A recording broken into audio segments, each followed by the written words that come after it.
Hello, welcome to my home office where it is freezing right now. I'm going to go over the answers real quick to quiz 1. So quiz 1, number 1, two small spheres of equal charge Q. So a sphere with Q, another sphere with Q, separated by a distance D.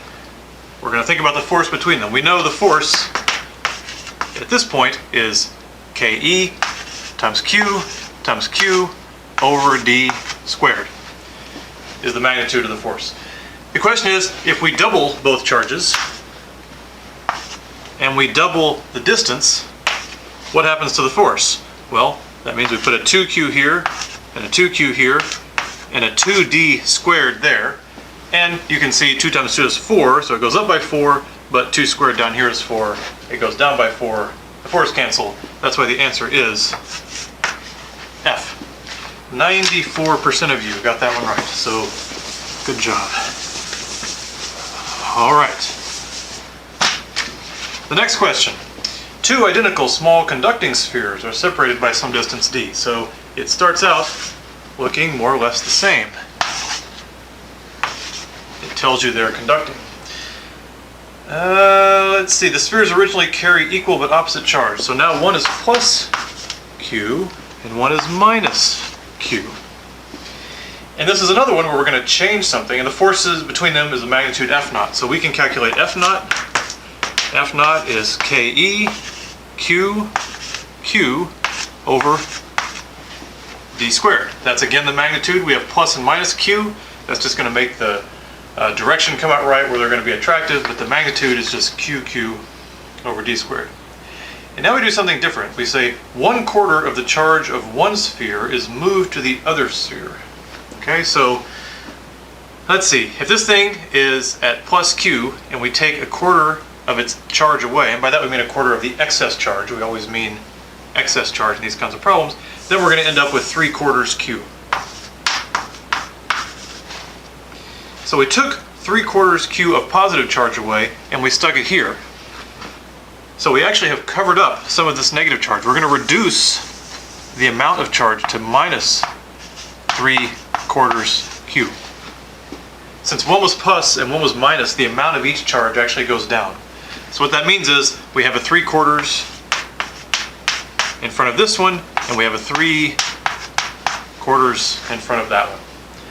The D stayed the same, so the answer is then it's this factor times F naught. It's 9/16 F naught. So only 50% of you, 57% of you got that one right. So you can see how quickly these things can get tricky. You have to think about, oh, we're moving 1/4 from here to here, then you had to notice that one was plus and one was minus, and think about what that would do in a real system. That's the reason this is conducting spheres, is to make you think about a real object. Okay, that was number 2. Let's look at number 3. A positively charged insulating rod, okay, which is different from the demos. My Teflon rod is always negative, but let's just say we have a positively charged insulating rod is brought close to an object that is suspended by an insulating string, and the object is attracted towards the rod. So the object is, say, on the string it normally hangs down, but it's saying, oh, I really want to go over here and get near that rod. That means it's feeling an attractive force towards the rod. Okay? If the object is attracted towards the rod, we can definitely, with definitely in all caps, conclude that, and it gives you 5 things. Now, if it says definitely, that means something. They don't just put that in for fun. So let's start going through the things. The object is negatively charged. Well, this would certainly happen if this object was negatively charged, right? It would be attracted. So you might say, oh, that must be the answer, and click on it. No. But do you definitely know that's the case?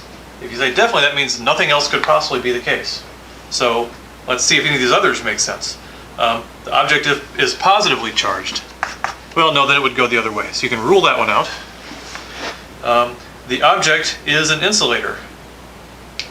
Well, you can't definitely conclude it's an insulator. It could be an insulator. So now we have 2 things that, well, neither one is true. It can't definitely be an insulator. Now, but is it negatively charged? Is it definitely negatively charged? Well, there's one more. The object is a conductor. The object could be a conductor because we know if it's a conductor, that it's going to attract the negative charge here, positive charge over there, and it's going to be polarized, but these negative charges are closer, it will feel a force this way. And as I discussed in the book, and I didn't quite as much in the lecture, the same thing will happen if it's an insulator. You'll polarize all the little atoms in there, and you'll end up with a little bit of negative surface charge here and positive charge here. Both a conductor and an insulator would also feel a force that way. So of the three cases, or of all the choices, 3 of them are actually possible. So you can't definitely conclude any of those 3 are true, so the answer is none of these answers. Okay? 48% of you got that one right, because it's tricky. So you see, we make these, they're simple concepts, but you really have to think all the way around them. Let's look at number 4. Okay. 3 charges. Let's see, we got a big plus Q here, and a minus Q down here, and here nice and symmetric around them, making a nice triangle. Is that like that? So we got them arranged on an equilateral triangle as shown in the figure. The net force on plus Q due to the other 2 charges is what? So we got to think about the force on plus Q, and your options are down, horizontal to the right, 0 up, or horizontal to the left. Okay, well, if this is an equilateral triangle, then this distance and this distance are the same. So let's look at this. Plus Q, minus Q, this is going to feel a force like that. Okay? And it's going to be sort of at 120 degrees, 30 degrees to the horizontal. This is 30 degrees. Then up here, we have the same charges and the same distance. So this force will be the same magnitude, like that. So the 2 forces that the little charge Q feels look like this. They're symmetric, they're the same magnitude, same angle. Their horizontal components will cancel, therefore the net force is just straight down. There's the net force. So the answer is down. Vertically down. 92% of you got that one right. So you're good at thinking about vectors and the angles of vectors. And the final question, number 5. We have a coordinate system with 4 charges. Let's see, like this.